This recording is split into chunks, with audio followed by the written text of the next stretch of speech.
A finales del siglo XIX y principios del siglo XX, surgió en Iberoamérica una efervescencia sui generis por un estilo arquitectónico prácticamente desconocido en esa porción del continente, el gótico. Así, el neogótico tomó fuerza en distintas partes del continente. México no fue la excepción. Hoy nos adentramos en un recorrido por algunos de los ejemplos más representativos del neogótico religioso en México, su historia y las causas de su florecimiento, enmarcado en la disputa Iglesia-Estado. Empezando con el ícono neogótico de México, la parroquia de San Miguel Arcángel, en San Miguel de Allende. Prosiguiendo con el templo, el expiatorio eucarístico de Guadalajara, el santuario diocesano de Nuestra Señora de Guadalupe, en Zamora, Michoacán. Y por último, el templo expiatorio diocesano del Sagrado Corazón de Jesús, en León, Guanajuato.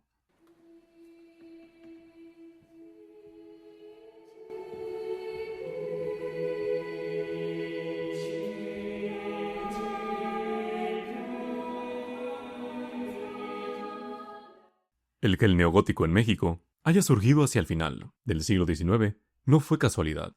La libertad de cultos, permitida por los gobiernos liberales, trajo como resultado el advenimiento de cultos protestantes de origen estadounidense. La desamortización de bienes eclesiásticos y otras pugnas Iglesia-Estado fueron vistas por el clero como un atentado hacia el catolicismo.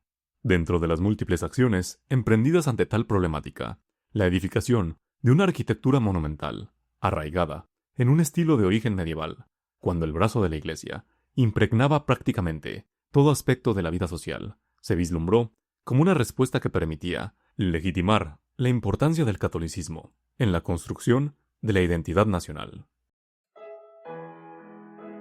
Empecemos este recorrido con el símbolo del neogótico en México, la parroquia de San Miguel Arcángel, en San Miguel de Allende, Guanajuato. Pero antes, resulta necesaria un poco de historia, porque la parroquia no tuvo inicialmente un estilo neogótico. Originalmente, el templo lucía así. San Miguel el Grande surgió como resultado de la expansión hispana del siglo XVI, salida del actual Michoacán. Lo anterior lo podemos corroborar por el siguiente documento, donde ya aparece mencionado el templo de la Villa de San Miguel. Estuvo por sacristán en el pueblo de Acámbaro, Fray Juan de San Miguel, de la Orden de San Francisco. Salió de este dicho convento de Acámbaro y vino a el pueblo de Querétaro, y llegó al asiento donde ahora es la Villa de San Miguel, y allí tomó posesión de una iglesia de jacal. Sabemos por una pintura anónima del siglo XVI que fue en 1542, cuando el fraile fundó San Miguel. En diversos documentos aparece el nombre de origen náhuatl, Ixcuinapan, que siguió como referencia de la población durante mucho tiempo. El cronista mayor de Castilla, Antonio de Herrera, señaló sobre su fundación que este nombre se le dio a la villa por una iglesia que fundaron unos religiosos franciscos, y primero se llamaba Ixcuinapan, que quiere decir agua de perros. Sin embargo, no fue hasta 1555, cuando el virrey Luis de Velasco expidió el título de villa a San Miguel. San Miguel fue hecho curato en 1564 por Vasco de Quiroga, y su parroquia inició su construcción hacia el mismo periodo. Su estilo, seguramente, no habrá sido distinto, como señala la historiadora Mina Ramírez, de otras construcciones de su tiempo. Sin embargo, para finales del siglo XVII, la parroquia se encontraba en pésimas condiciones, por lo que le fue encomendada su revisión al arquitecto Marco Antonio Sobrarías, para ver si el templo era capaz de reparo o aderezo, o si necesitaba de sacarla de cimientos. Ante la falta de pago, Sobrarías se dirigió a la Ciudad de México, y quedó encargado Juan Antonio de Guzmán. Sin embargo, la obra se vio afectada por la falta de recursos, y en 1705, el cura de San Miguel, Juan de Vargas, a su costa, contribuyó a que la obra siguiese en construcción. Hacia 1709, la fachada estaba prácticamente acabada, con una sola torre, y para 1743, el obispo de Michoacán señaló que se había iniciado la construcción de una segunda torre, desigual a la primera, que lo único que conseguía era afearse mutuamente. La fachada actual, de cantera rosa y estilo neogótico, se la debemos a Seferino Gutiérrez, originario del propio San Miguel, de origen otomí y bautizado en el propio templo, que, años más tarde, él se encargaría de remozar. No he de profundizar mucho en Ceferino, más que en un par de cuestiones. La primera es que nació el 24 de agosto de 1840. La segunda, que su formación se dio de manera autodidacta. Se formó como alarife, cantero y albañil. Para cuando se inició en la labor de la parroquia de San Miguel Arcángel, ya tenía cierta experiencia en obras sacras. A él también se le debe el altar a la Virgen de Guadalupe, del templo del oratorio de San Felipe Neri. El altar mayor de la parroquia de Nuestra Señora de los Dolores, en Dolores Hidalgo, también es obra suya. Sin embargo, su primera obra exterior fue el erguimiento de un nuevo pórtico, en la fachada del templo de la ermita de Nuestra Señora de Loreto. Ya mencionamos que el altar a la Virgen de Guadalupe, del templo de San Felipe Neri, fue obra suya, la cual data de 1870. 7 años después, en 1877, le fue encomendada la tarea de la construcción del altar mayor del mismo templo. Lo importante del altar es que es su única obra firmada. En la base aparece la inscripción Ceferino Gutiérrez Fecit. No obstante, su magna obra fue la construcción de la actual fachada de la parroquia de San Miguel Arcángel. Ya previamente, había jugado con el estilo neogótico en la parroquia de la Asunción o el templo de la Saleta en Dolores Hidalgo. Esto hacia 1875. La primera piedra de la fachada del templo insigne de la ciudad de San Miguel de Allende fue colocada el 8 de octubre de 1880 y su construcción duró aproximadamente 7 años. Una placa en la entrada del templo hace recuerdo de lo anterior. Ahora, he de señalar algo que a la población de San Miguel, y quizá a los guanajuatenses en general, no les vaya a agradar en gran medida. Sin embargo, me parece importante de puntualizar el hecho de que la parroquia no fue bien vista por todos en su momento y en los años posteriores. Un ejemplo claro lo tenemos en el historiador del arte Francisco de la Maza, quien expresó lo siguiente: esta famosa fachada, muy reproducida en fotografías y periódicos, y que agrada tanto a la mayoría de personas, es un error arquitectónico. No encaja, de ninguna manera, con el ambiente y la arquitectura sanmigueleña, además de que su tosca factura no tiene nada de la gracia y finura que distinguen al verdadero gótico. El señor Gutiérrez, sin atenerse a la tradición, ni comprender su sentido, sin tratar de armonizar con el conjunto, levantó su masa pseudo-gótica sobre la antigua iglesia del siglo XVIII, mexicanísima, destruyendo la hermosa visión colonial de la plaza. Mas no es culpa del ignorante e ignorado albañil arquitecto, don Ceferino Gutiérrez, sino del abominable gusto artístico que privó durante casi todo el siglo XIX. Otra de las críticas al famoso maestro de la cantera y su magna obra fue la que vertió Leopoldo de Samaniego. Samaniego usa las siguientes palabras para referirse a la parroquia. La parroquia de San Miguel ha sufrido, al correr de los años, infinidad de modificaciones y atentados. En cuenta el cometido con su portada, que se trocó de un estilo románico puro a un pseudogótico, que despega totalmente de la arquitectura general de la ciudad, y no encuadra con su cielo azul y limpio la mayor parte del año. Alguien quiso ver en Ceferino Gutiérrez, mediocre maestro de obras y cantero, un genio, y lo dejaron hacer y deshacer hasta que perpetró el atentado y erigió el mogote que hoy, a fuerza de verlo y de escuchar las alabanzas de los legos en la materia, vemos los sanmiguelenses como un orgullo de nuestra tierra y que causa el pasmo y la admiración de los ignaros fuereños que visitan la ciudad. Hoy en día, arquitectos como Ramón Gutiérrez han puntualizado que Ceferino obtuvo un efecto tan poco gótico usando elementos goticistas. Concluimos con este primer templo señalando que a pesar de las constantes y airadas críticas de diversos sectores respecto a la parroquia y su recién estilo neogótico, este se convirtió en símbolo de San Miguel, y es probablemente la iglesia más fotografiada de México.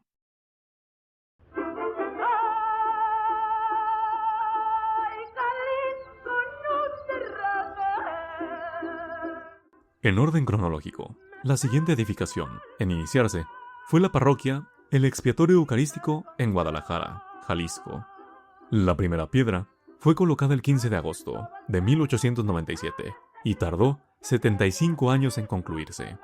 El encargado del proyecto fue el arquitecto italiano Adamo Boari, ampliamente conocido por ser también el encargado del diseño del Palacio de Bellas Artes.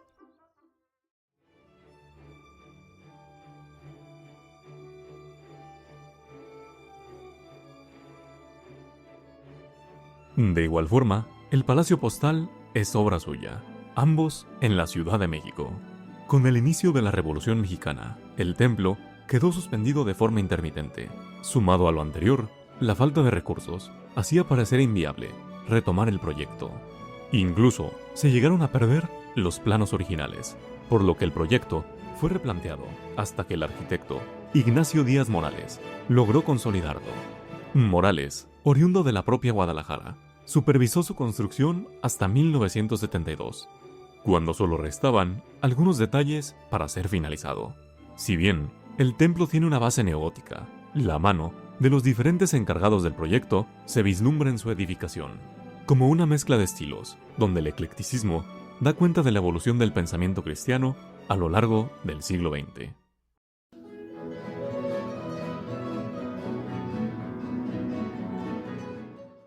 Proseguimos ahora con el templo más alto de México, el Santuario Diocesano de Nuestra Señora de Guadalupe, en Zamora, Michoacán. Inició su construcción un año después que el Templo Expiatorio de Guadalajara, es decir, en 1898, lo que nos da cuenta de ese estilo que permeaba en el ambiente. El arquitecto de la obra, al igual que en San Miguel y Guadalajara, fue oriundo de la ciudad, Jesús Hernández Segura. Como señala Martín Checa Artazu, el templo, además, fue un proyecto emancipador. El clero zamorano buscaba hacerle frente al poder que se desprendía del centro político que era Morelia. Sin embargo, las dimensiones de la magna obra, la llegada de la revolución y otros factores la fueron retrasando más y más, hasta que en 1988 el patronato, por construcción de la obra inconclusa, reanudó su puesta en marcha. 20 años después de haber retomado las obras, el templo pudo verse finalizado y se consagró, como era natural, el 12 de diciembre de 2008, tras 110 años de construcción, con una altura aproximada de 107.5 metros de alto. Las torres son símbolo absoluto de la ciudad michoacana. En cuanto a algunas de sus características, el rosetón mide 6.5 metros de diámetro, mientras que su puerta principal alcanza los 12 metros de altura. Su interior se compone de 5 naves y al entrar, destaca inmediatamente su iluminación azulada por los bellísimos vitrales que adornan el templo, obra del artista y fraile carmelita Gerardo López Bonilla, donde dio rienda suelta a su formación parisina en el arte del vitral.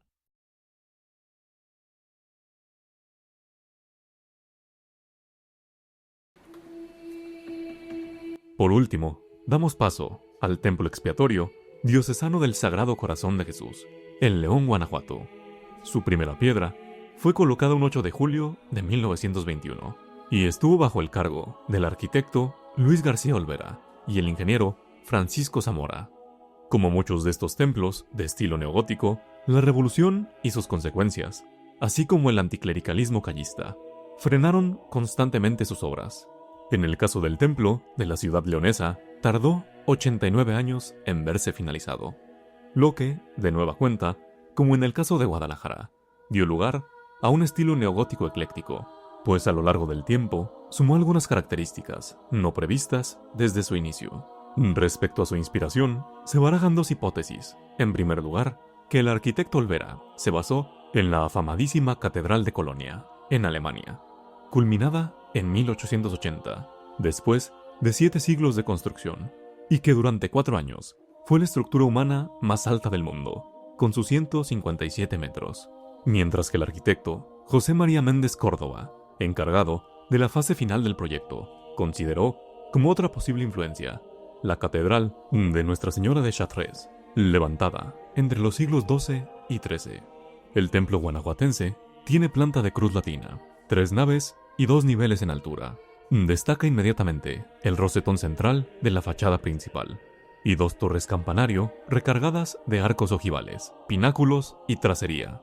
Resulta necesario señalar que los arbotantes, culminados con pináculos, y los contrafuertes, asociados al gótico medieval, no cumplen aquí esa función estructural. Se trata de un gótico aparente. Como habrán notado, los 4 templos analizados se encuentran en el Bajío, región donde el arraigo católico fue, y sigue siendo, sumamente importante en México. Y de igual forma, analizando el contexto temporal, donde se suscitó con mayor fuerza la cristiada, y cuyos templos neogóticos se yerguen como símbolo de la disputa entre la Iglesia y el Estado, emanada del liberalismo decimonónico.